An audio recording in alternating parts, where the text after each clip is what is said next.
Kicks, elbows, knees. But these are only 6 of the 8 limbs. The kick is a fundamental strike in Muay Thai. Like the jab in Western boxing, the kick is the long-range weapon of the sport. The kick's power comes from the torque generated by the rotation of the hips. It's the same principle that cracks a whip. Turning the hips just a few degrees forces the foot to travel a much greater distance and creates a lot of speed as it does. The longer the leg and quicker the rotation, the faster the kick. And unlike karate, Muay Thai fighters are also taught to strike with the hard bone of the shin. A Muay Thai kick can generate roughly the same force as a baseball bat, enough to crack a rib or a leg. That same focus and accuracy are at the core of the drip, and are the same principles that underlie the most devastating strike in Muay Thai. Basically, it works like a point of a knife. All the force is magnified by being concentrated in a small, hard area. Even if the elbow doesn't deliver a knockout, it will almost always leave a nasty cut and often end a fight. With the long-range power angle kick and the fight-stopping elbow strike, we've made a good start at building our Muay Thai arsenal. But there's still a lot to learn. But the school could teach us another move to add to our arsenal. One that works seamlessly with weapons or without. The knee strike. Getting in close neutralizes the opponent's weapon advantage. Then, in the clinch, we bring the power of the knee to bear. Unlike the kick, which relies on rotation to create power, the knee gets its power from leverage. Pulling our opponent down as we drive the knee up can deliver up to 2.5 tons of force, enough to lift a car. It's not the arms, but the legs that drive our fists.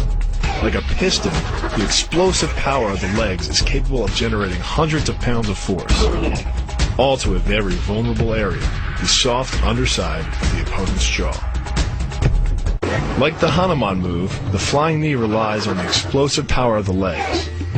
But rather than spread the power of our blow over 2 fists, it concentrates it into the spear point of the knee and combines it with the force of gravity. It's the equivalent of hitting our opponent in the chest. The first elbow strike can accelerate to a speed of 25 miles per hour in less than a quarter of a second. Less than a third of a second later, the initial strike is followed by another, equally devastating shot. By employing the bony tip of the elbow, these strikes deliver a double dose of injury-producing energy and can result in a broken nose, facial fractures, or a wicked cut. The rotation of the torso is the basis for the strike's power. Because the torso has an effective mass far greater than the arms, its rotation can impart up to 400% more force to your target. And the last-minute rotation of the wrist can magnify that force even more. The kick's power comes from the snap of the knee.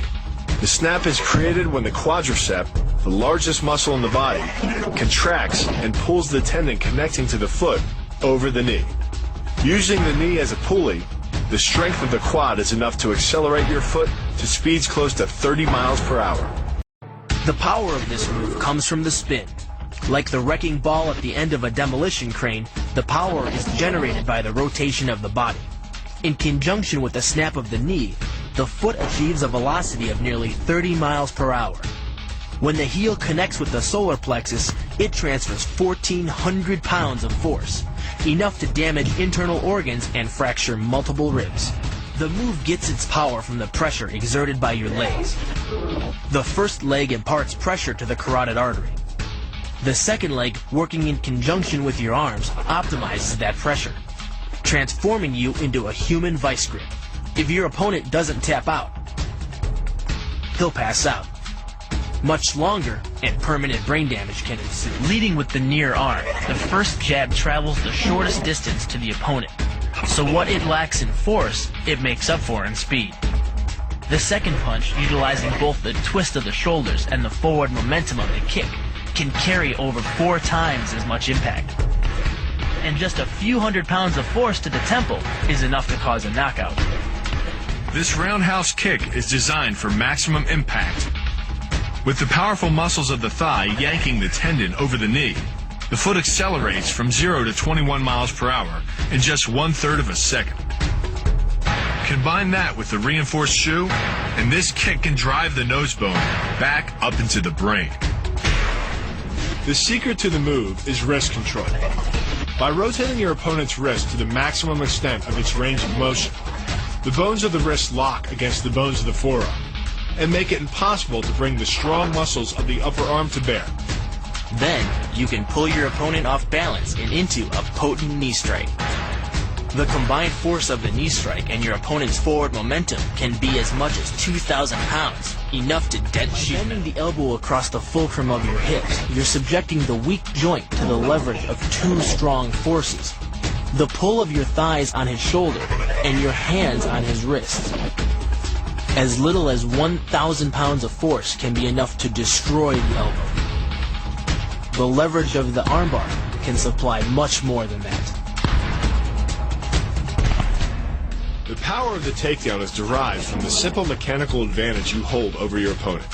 By wrapping up his striking leg at the upper thigh, you've placed your opponent in what's called conditional stability.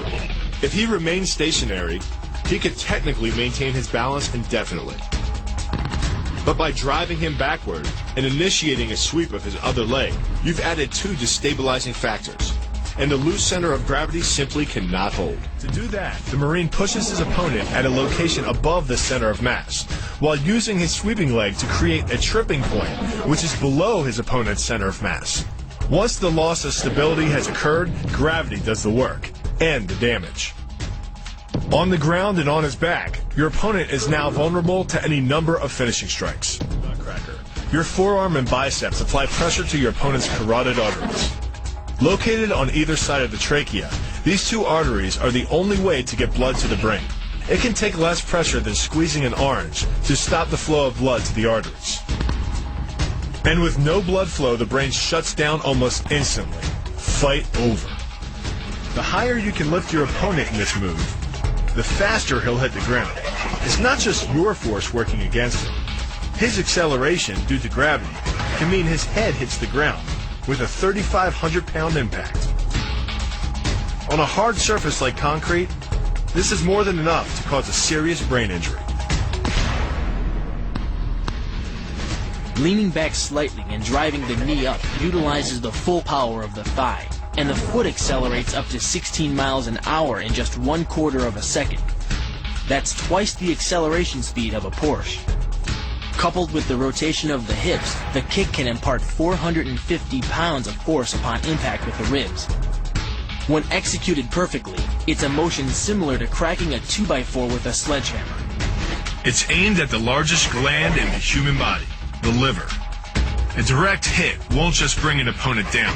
It can rupture the gland, causing severe internal bleeding. But the liver is well protected by the rib cage, so the kick must be accurate to within half an inch.